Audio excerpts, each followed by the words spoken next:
Now these are the names of the children of Israel who came to Egypt. Each man in his household came with Jacob: Reuben, Simeon, Levi, and Judah; Issachar, Zebulun, and Benjamin; Dan, Naphtali, Gad, and Asher. All those who were descendants of Jacob were 70 persons, for Joseph was in Egypt already. And Joseph died, all his brothers, and all that generation. But the children of Israel were fruitful and increased abundantly, multiplied and grew exceedingly mighty, and the land was filled with them.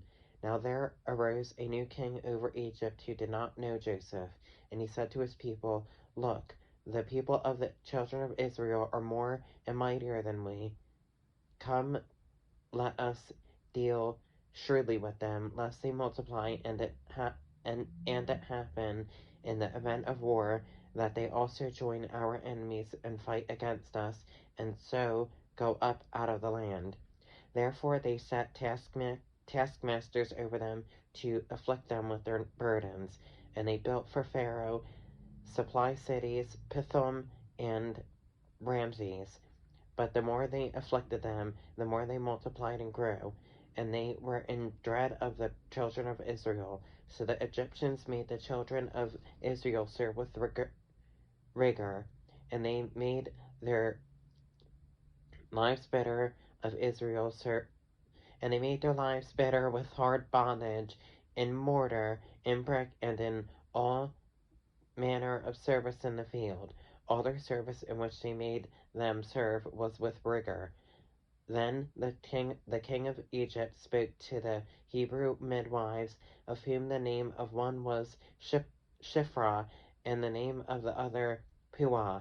And he said, When you do the duties of a midwife for the Hebrew women, and see them on the birth stools, if it is a son, then you shall kill him, but if it is a daughter, then she shall live. But the midwives feared God, and did not do as the king of Egypt commanded them, but saved the male children alive. So the king of Egypt called for the midwives, and said to them, Why have you done this thing, and saved the male children alive? And the midwives said to Pharaoh, Because the Hebrew women are not like the Egyptian women, for they are lively and give birth before the midwives come to them. Therefore God dwelt well with the midwives, and the people multiplied and grew very mighty. And so it was, because the midwives feared God, that he provided households for them. So Pharaoh commanded all his people, saying, Every son who is born you shall cast into the river, and every daughter you shall save alive.